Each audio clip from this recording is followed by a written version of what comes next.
संगमरमर की नगरी मकराना की बिटिया रुचि बिंदल पुत्री राजकुमार हाल ही में भारतीय सिविल सेवा में चयनित होने के बाद आईएएस का प्रशिक्षण ले रही है।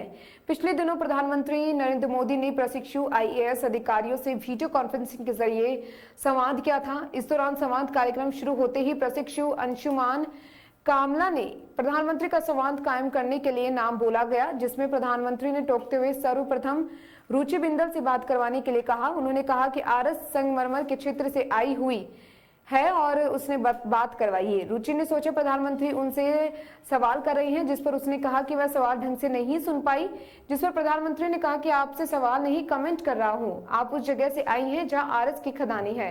आरएस को तराशते तराशते आप इस मुकाम पर पहुंची हैं, इसके लिए आपसे विशेष योग्यता है, ये मैं मानता हूं। संगमरमर को वैदिक व संस्कृत में आरएस कहते हैं।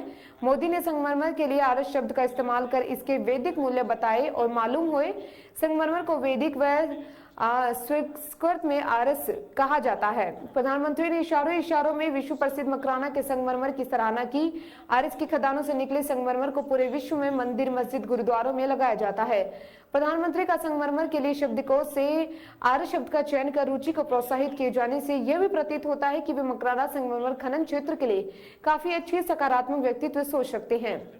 मालूम हुए रुचि बिंदल ने मकराना की राज पब्लिक स्कूल से शिक्षा अर्जित की, जबकि उच्च शिक्षा व आईएएस की तैयारी दिल्ली से की।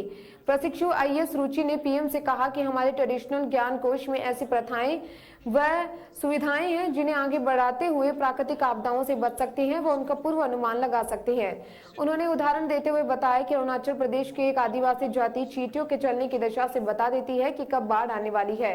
मकराना क्षेत्र की एक बावड़ी का हवाला देते हुए बताया कि इसमें पानी भरने से लोग अनुमान लगा लेते हैं कि वहां से सुरक्षित स्थान के लिए निकल जाते हैं। पीएम ने कहा कि अक्सर परंपरागत मान्यताओं को कोडिंग मैपिंग कर डिजिटल एनालिसिस करें। आप न्यूज फ्लैश टीवी की टीवी स्क्रीन पर आईएएस रुचि जिंदल की प्रधानमंत्री नरेंद्र मोदी के बीच लगातार करीब 10 मिनट तक वीडियो वार्तालाप का सीधा प्रसारण देख रहे हैं।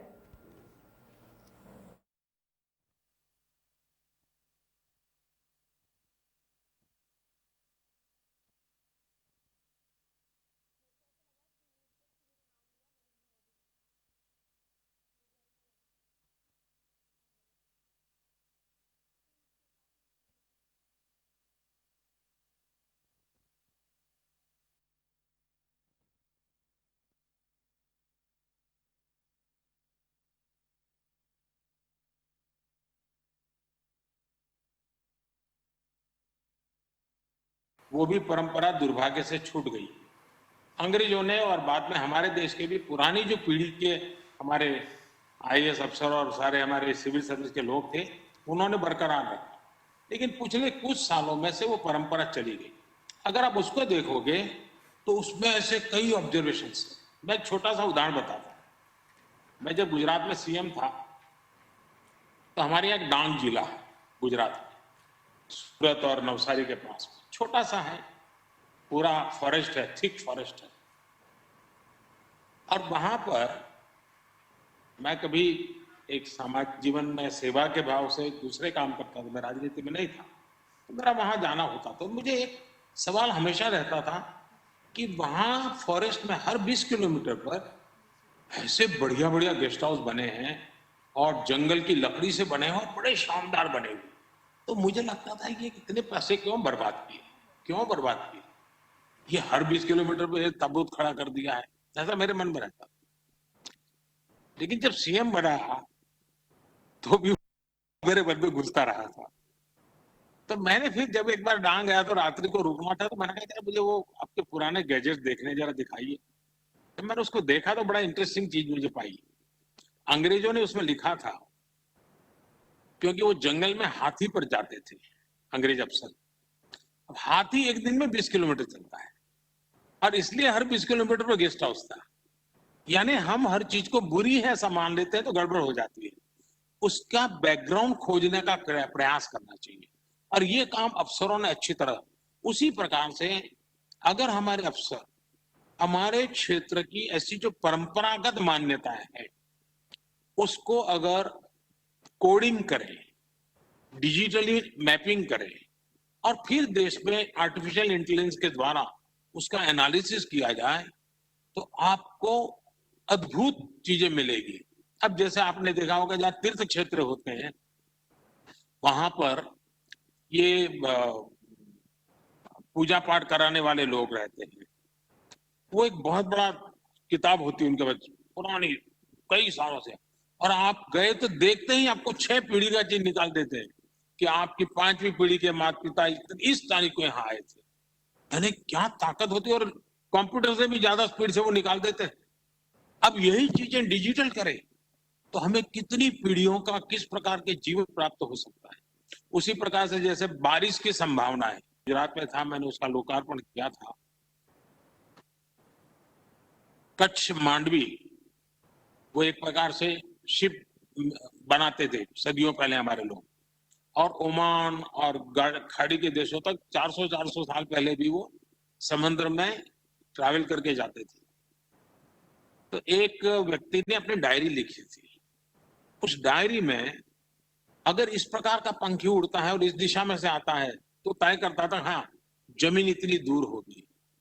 तारों के आधार पर वो तय करता था कि इस दिशा में जाएंगे तो मैं सही दिशा में पहुंचूंगा। यानी वो डायरी इतनी बड़ी ग्रंथ बन गया है।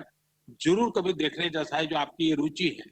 लेकिन आपकी बात सही है कि हमारे पास जो सदियों का परंपरागत चीजें हैं उसको हम निकम्मी न माने। हो सकता है आज वो कालबाह्य हुई होगी, लेकिन उसी को भी मॉडिफाई करके हम मॉडर्नाइज कर सकते हैं। और ऐसी बहुत सी चीजें हैं जो हमारे काम आ सकती है। अब जैसे सूर्य की शक्ति, आज दुनिया सोलर एनर्जी की बात करता है। हमारे पूर्वजों ने सूर्य को 7 घोड़ों से जोड़ करके जिस प्रकार से शक्ति के स्रोत के रूप में, अभी लगता माइथोलॉजी है, लेकिन आज वो रियलिटी लगने लगी। तो मैं आपकी बात से पूरी तरह सहमत हूं। एक मिस्टर नरवणे करके पुणे के थे, प्रोफेसर नरवणे थे। अब तो उनका सुभाष हो गया बहुत साल पहले। मैं कभी किसी समय उनसे मिला था। उन्होंने 2 काम किए। हिंदुस्तान की अलग अलग भाषाओं की जो कहावतें हैं, उन कहावतों में क्या सिमिलरिटी है उसका संग्रह निकाले हैं। कई वॉल्यूम्स है उसके। यानी उससे पता चलता है कि हमारा देश में कितनी एकता थी। एक कहावत जो तमिल भाषा में है, करीब करीब उसी स्पिरिट की कथा आपको लद्दाखी लैंग्वेज में मिल जाएगी। उन्होंने कंपाइल किया था। उसी प्रकार से उन्होंने दूसरा कंपाइल किया था कि हमारे किसान वेदर के संबंध में जो फोरकास्ट करते थे, अलग अलग राज्यों की अलग अलग ट्रेडिशन थी, उसको भी उन्होंने कंपाइल किया था। अगर कभी आपको मौका मिले, मिस्टर नरवणे करके उनका नाम था, पुणे के थे। अब तो स्वर्गवास बहुत साल पहले हो गया, लेकिन हो सकता है शायद ये किताब आप देखें तो आपके काम, कईयों ने इस पर काम किया है। लेकिन हमारे यहाँ आज जो अपने आप को बहुत ही विद्वान और बहुत ही पढ़े लिखे मानते हैं, वो इस सबको धुतकार देते हैं, निकम्मा मानते हैं, और उसके कभी हम भी डर जाते हैं। हमारे भीतर अगर आत्मविश्वास हो कि मेरे पूर्वजों के पराक्रम निरर्थक नहीं थे, उन्होंने देश और दुनिया को निरर्थक नहीं थे, उन्होंने देश और दुनिया को उस युग में बहुत कुछ दिया। गुलामी के कालखंड में उसको आधुनिक स्वरूप नहीं दे पाए, मौका नहीं मिला, लेकिन वो निकम्मा नहीं था। अब हमारा काम है उस पुराने ज्ञान के अधिष्ठान पर हमें अब आधुनिक भारत के निर्माण में उसमें जो उपयुक्त है उसको आगे ले जाना है। जो कालबाह्य है वो वहीं रही है। हो सकता है आज से 100 साल के बाद काम आएगा, लेकिन सब चीज निरर्थक नहीं होती है। आपके विचार से मैं सहमत हूँ। धन्यवाद सर। जवाब जरा लंबा हो गया रुचि, लेकिन सर बहुत ही इंस्पायरिंग था sir. Thank you sir. Thank you.